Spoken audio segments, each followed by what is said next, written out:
अस्सलाम वालेकुम respected viewers. बच्चों के दांत के दागों का घरेलू इलाज क्या है? How to remove iron stains from the teeth of children.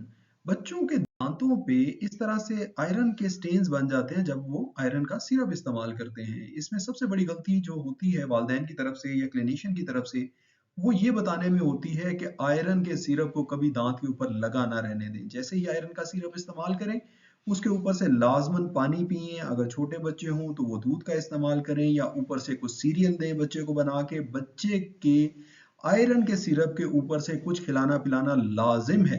इसलिए हम अक्सर ये भी बताते हैं, इसमें ये भी स्ट्रेटेजी की जा सकती है कि बच्चे को आयरन का सिरप खाने के दरमियान दें, यानी कुछ नवाले खा के उसके बाद आयरन का सिरप दें। इस तरह से आयरन का सिरप दांतों के ऊपर लगा नहीं रहेगा और स्टेनिंग पैदा नहीं करेगा। इसमें इलाज के लिए सबसे जरूरी चीज ये है कि आप आइडेंटिफाई करें कि ये क्या वाकई आयरन का स्टेन है। आयरन का स्टेन हेल्दी टीथ के ऊपर होता है। देखें, इसमें टीथ बिल्कुल हेल्दी हैं और उसके ऊपर आयरन का स्टेन आया हुआ है। वेयर एज कुछ कंडीशंस में इस तरह से होता है जहां पे टीथ भी हेल्दी नहीं होते, टीथ भी इरेगुलर होते हैं, और उसके ऊपर से जब आयरन का इस्तेमाल किया जाता है तो लाख हा एहतियात के बावजूद भी आयरन का स्टेन आ जाता है उसके ऊपर। और फिर तीसरी कंडीशन ये होती है जिसको कहते हैं हम डेंटल इनेमल एनोमली।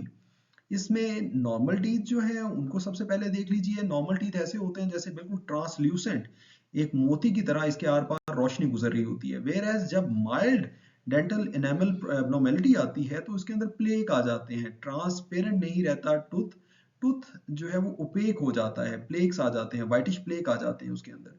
फिर मॉडरेट में मजीद खराबी आ जाती है और सीवियर के अंदर इरेगुलरिटी आ जाती है डेंटल सरफेस में, डेंटल सरफेस के ऊपर पिट्स आ जाते हैं, इस तरह की एब्नॉर्मेलिटी आ जाती है। इसका इलाज मैं एक सेपरेट शॉर्ट सी वीडियो में दूंगा, लेकिन आज की वीडियो में हम बात कर लेते हैं स्टेनिंग के ऊपर।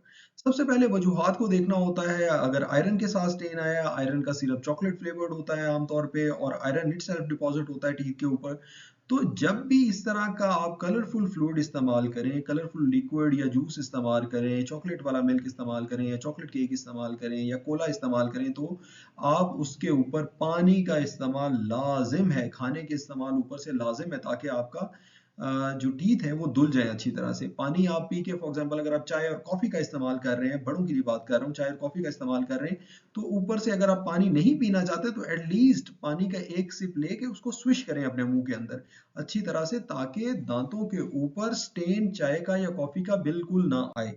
फिर सेकेंडली, पानी का ज्यादा इस्तेमाल, बार बार इस्तेमाल बहुत जरूरी हो जाता है। हर कलर्ड लिक्विड, हर कलर्ड खाने के ऊपर से पानी का इस्तेमाल बहुत जरूरी है। बच्चे कैंडीज खाते हैं, चॉकलेट्स खाते हैं, कलरफुल ड्रिंक्स लेते हैं, जूसेस लेते हैं जिसके अंदर आर्टिफिशियल कलर्स डले होते हैं, yellow, red, black, chocolate colour यानी ब्राउनिश कलर डला होता है। उसके ऊपर से पानी का इस्तेमाल, क्लियर लिक्विड्स का इस्तेमाल बहुत ज्यादा जरूरी हो जाता है, या बच्चों के केस में दूध का उसके ऊपर से इस्तेमाल बहुत जरूरी हो जाता है।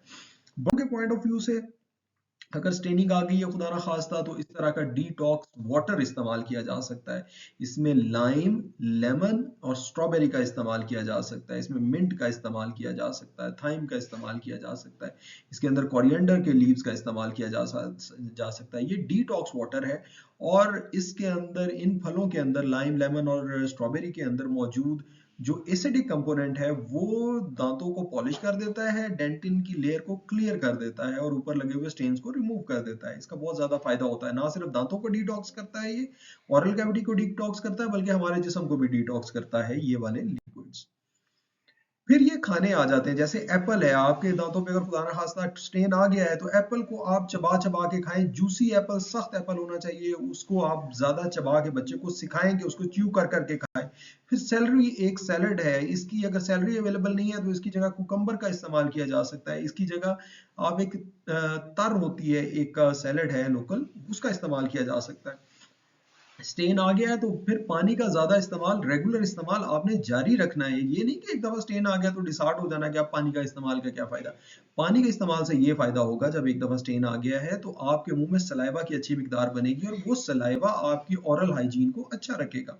ब्रोकली का इस्तेमाल भी इसी तरह से सख्त है, इसको आप चबा चबा के खाते हैं, फायदा करता है। चीज, पकी हुई चीज का इस्तेमाल, और चीज खून की तरफ से आके दांतों को फायदा करती है।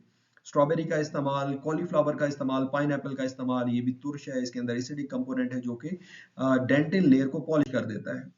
लेमन का इस्तेमाल इसी तरह से बहुत फायदेमंद है। लेमन सिट्रिक एसिड है इसके अंदर, और ये फायदा करता है जो ऊपर डेंटिन के ऊपर जो लगे हुए स्टेन्स हैं उसको रिमूव कर देता है।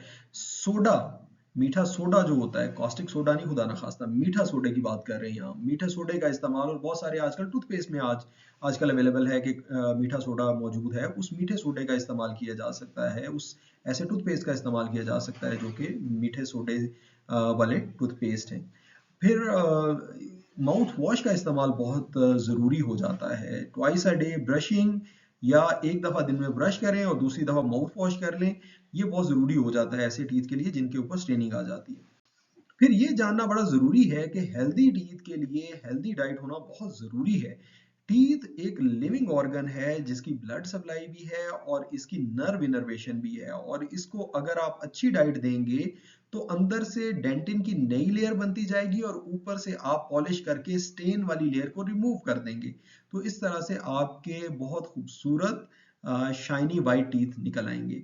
कौन से फूड्स हैं जो सामने नजर आ रहे हैं? एक तो ये फूड है जिसमें दूध है, दही है, या दूध से बनी हुई कोई भी चीज है, उसमें मक्खन भी है, चीज भी है, घी भी है। फिर अंडे का इस्तेमाल फायदा करता है। फिर मछली में सार्डीन्स का इस्तेमाल और सामन फिश का इस्तेमाल। फिर मशरूम्स में विटामिन डी और कैल्शियम की काफ़ी अच्छी मिकदार पाई जाती है। फिर इसके अलावा झींगों में, स्कैलप्स में काफ़ी अच्छी मिकदार में विटामिन डी पाया जाता है।